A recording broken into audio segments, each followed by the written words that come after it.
So let's jump into yet again another Transformer Slag podcast Patreon listener question. We got a great Patreon listener question this week, but if you want to be part of the Transformer Slag Patreon, help support the podcast, let us know we're doing a half-decent job here in the Transformer world, keeping you updated on the news, information, and everything like that. Maybe you're just entertained by hearing my crazy voice. Patreon.com/Protoman. Check the pinned comment or description below. Get your name in the end credit scroll at the end of every segment moving forward. Access to our special Discord. And depending on what tier you're at, special gift in the mail, little things here and there, or even that of the Patreon listener question access. And we got a Patreon listener question here by Geek Girl of Mikey and Louie, and she wants to know, and this is a really good one. In the beginning of Transformers, the comic books, when it was part of Marvel, we used to see guest stars like Spider-Man and other people from the Marvel Universe. How firmly is it placed within the Marvel Universe? Crossing over even with G.I. Joe and other brands? Where does it sit now? What universe is Transformers considered to be part of, if any at all, from that Marvel Comics universe? So that's a really good question, especially considering that even within the Marvel Comics themselves, Transformers branches into two separate universes because of the UK Marvel Comics and the USA ones.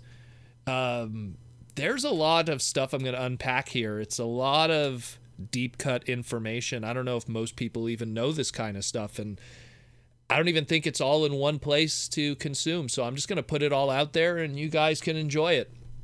So essentially, what she's referring to is that back in the day, Marvel used to have this initiative where they would really like to help boost the sales of a lot of their other toy-based comic books by integrating them with the stuff that they were doing with Marvel currently. And that's why you would see like Shogun Warriors by Mattel have stuff with the Marvel Universe, or Rom the Space Knight, or Micronauts, or when they had the Godzilla comics, or Crystar. They would always have one book at some point that would cross over and give a little tongue-in-cheek go, hey, it's still part of the Marvel Universe. Like, hey, Crystar, even though it's somehow millions of light years away and on another planet in another universe, somehow Nightcrawler is going to appear. You know, like they're going to always do something like that. And Transformers was no different. They were like, we got to do something. We got to introduce some Marvel characters in here, make it part of the Marvel Universe, make it part of the FOMO that exists among our readers, where if they don't read this Transformer comic, they're missing a piece of the overall story of the Marvel Universe. And who know better to use than the face of Marvel than that of Spider-Man in 1984. The thing is that at the time, when we are talking Spider-Man and toys, at the time, Secret Wars, the toy line, was out. The very first, like, strong initiative of a toy line for Marvel's characters. There have been toys before that, specifically Mego and stuff like that from the Marx Company. But this was the Secret Wars toy line in the 80s, and Spider-Man was in it in his red and blue costume, and this was Mattel. And so Hasbro and Bacall, which was doing the marketing, were like, ooh, you know, if we're going to have Spider-Man in it, you know, we're kind of advertising someone else's also toys that are on the shelves at the time. So they made this decision, well, Spider-Man right now in the comics is wearing the red and blue costume. The Secret Wars toys have the red and blue costume. We don't want to advertise Mattel stuff. Why don't we put Spidey in his black costume that we were just talking about, you know, maybe a couple months ago in Amazing Spider-Man number 258, and kind of place it at that. We're going to have it that it's a prequel story happening in these Transformer books. And that's how we end up with a black costume Spidey in Transformers number 3 of the Marvel books, despite the fact that at that exact same time when that book came out, Spidey was already back in his, you know, he already got rid of the symbiote. He was already back in his traditional costume. So they kind of explain that. And they actually mention it in one of the little asterisks in the Transformer book number 3, that all the events take place before Spider-Man 258. You know, very important. And that was like the first tie You know, it's like, oh, hey, it's part of the Marvel universe, and Spider-Man, it's clearly part of that specific Marvel universe because all the stories and Spider-Man's memories and the characters, everything lines up with Marvel's, you know, Earth 616, as we call it. That's the Marvel universe, is Marvel's 616. Everything that comes afterwards is all different kinds of Earths and stuff like that. So that's what kind of confirmed it. And then, of course, when we go into even stuff like, you know, Transformers issue number 4, where we have the Savage Land, and now we're going into the Savage Land with the X-Men books and stuff like that, and all of that kind of stuff. And then when we go into Ratchet, you know, visiting the Savage Land, and again, these little asterisks that are in the bottom going, well, all these events happened before Avengers 257. You know, so again, tying it into the Marvel actual 616 universe and trying to make people go, ooh, if I don't read these Transformer comics, there might be something said here that might coincide with my Avengers books or whatever. They always did stuff like that in Marvel specifically to kind of get people to read other books at the time. This is way before the days of the internet where you could just kind of get those footnotes easily. And this would continue. When they did their Secret Wars 2 books, you would have stuff like that too, with Circuit Breaker showing up. So they would constantly always drop Transformers into that Marvel universe and create this cohesive kind of world. That was the belief back then. Obviously, as time progresses, they started to separate themselves from that because, wow, the Transformers are really wrecking things, and it looks like there's only Spider-Man and G.I. Joe around. And that was the last time that we actually have some kind of connection to, was Transformers and G.I. Joe, and how they also exist in that same universe together. At the time, we assume Marvel 616. Now what we have is, years later, there was, I believe it was in one of the letter notes or something, one of the fans asked if the Transformers will ever meet Silver Surfer or Galactus or stuff like that in space. This was around now the time when Unicron was in the books and everything. And the editor said that the Transformers is not 100% part of the actual Marvel 616 universe.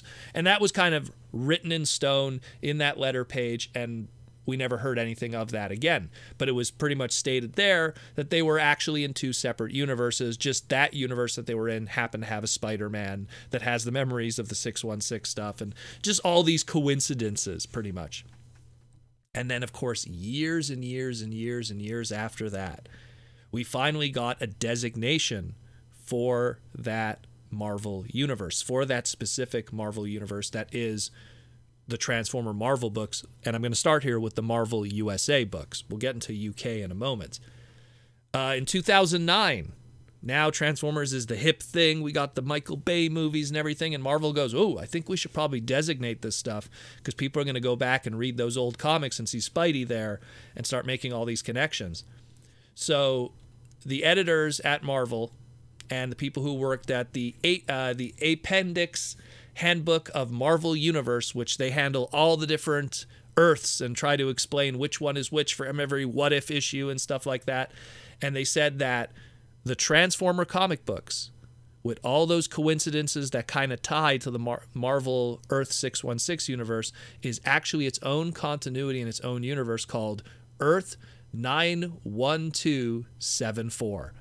And what exists in that universe? Well, in that universe, you have the Transformer comics, you have the G.I. Joe comics, and then you have those coincidences of Spider-Man having memories of being in the symbiote suit and stuff. Nick Fury's in there, little things here and there, but not much else. It's just that little pocket universe.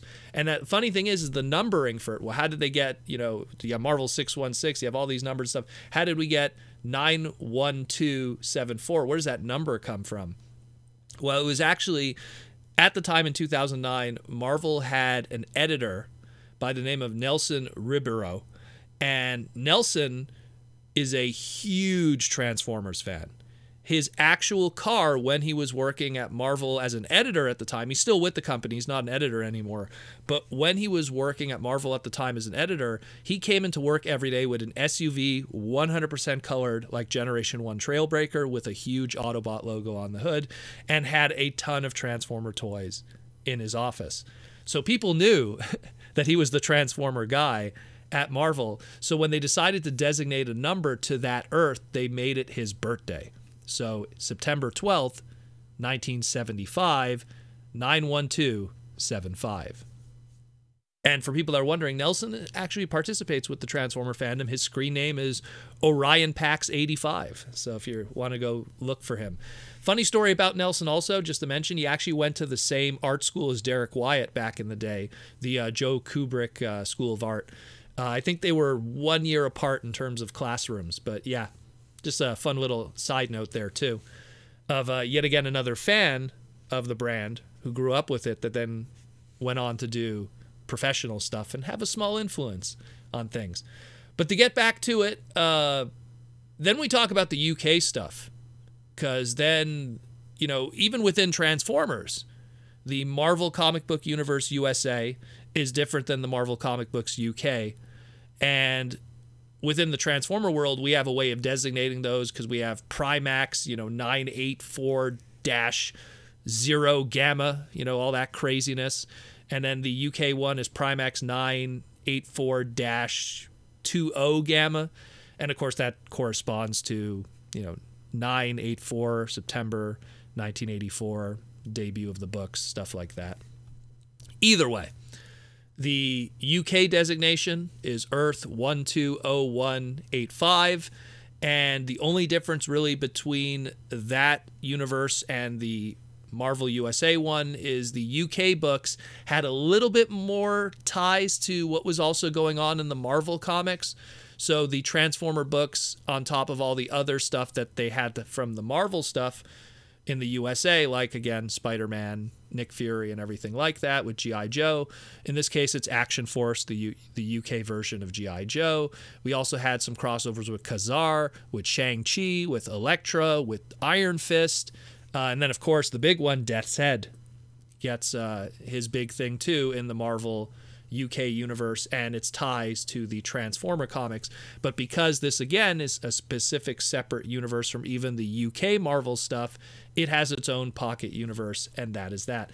I know it's a little confusing and it's a lot of deep cuts, but it's just kind of a way to separate the two, and that Transformers isn't 100% part of the Marvel universe that we read today if you went to go pick up a comic. It really is its own little pocket universe, and the truth of the matter is, it was born, like going back to the Marvel USA universe of Transformers, Earth 91274, it was actually born in June of 1982 with the G.I. Joe first issue by Larry Hama and Herb Trimpe and Bob. That was the first time that universe existed in comic books. So if you want to own the first appearance of the Marvel Transformer universe, it's actually the very first G.I. Joe book in 1982. And the last time we ever saw that universe wasn't even the G2 books. It was actually the last issue of the G.I. Joe comic books itself, which ended in December of 1994, issue 155. So it kind of is bookended by G.I. Joe in a lot of ways too. And that would be the end of that universe. Obviously, there would be stuff that would try to continue that universe. There'd be new books since then, like the Regeneration books and stuff like that. But officially, from the Marvel side of things, that's where it began, and that's where it ended. Everything else we got afterwards was fun publication or stuff with IDW, which are still fantastic books too, don't get me wrong. But officially, from the Marvel side of things, that's where it begun and that's where it ended. So that's a little stuff to chew on. Little things here, you know, a little bit of trivia and interesting stuff. But again, that's kind of how Transformers places in that universe, is that it's really its own world that just so happens at one point to have Spider-Man in it, or G.I. Joe, or Nick Fury, and them never engaging in large capacities with those universes, or the fact that the Dinobots were in the Savage Land, something that was involved with the X-Men books, although we never see Magneto, and we never see Khazar, and we never see, you know, Sauron. I'm just trying to name a few off the top of my head here that would be associated with the Savage Lands. You never see Dinobots, you know, ever kind of having an encounter with those guys. So just keep that in mind. It's kind of a weird one, but it all really started because back in those early 80s and even the late 70s, when Marvel was doing these brands, these toy comic books. They wanted to ensure that they made sales, so they always tried to tie them into the bigger Marvel Cinematic Universe, the House of Ideas. Did I say Cinematic Universe? I meant comic book universe. The House of Ideas. You know, they wanted to keep everything together. So I hope that answers your question. I hope people learn something from this, because it's a deep cut. It's a very deep cut, this one, and it's not really talked about that often. It's something that's always like tongue-in-cheek, and it's always like, oh, we're going to homage that cover of Spider-Man wrapping up, you know, Megatron on issue number 3, and we're going to do that over and over. But no one ever really talks about the depth of what's going on really in terms of the connection to Marvel and what it meant moving forward. And today, the irony is that Transformers started as a Marvel brand, but we don't really recognize it as a Marvel brand today. At the end of the day, it really is a Hasbro brand when everything was said and done. So if you want to be a Patreon listener member, if you want to be a Patreon member, if you want to ask a Patreon listener question, or you just want to help support the podcast, again, patreon.com/Protoman. And check the pinned comment or description below if you want to come join. And rock out with the robots in disguise.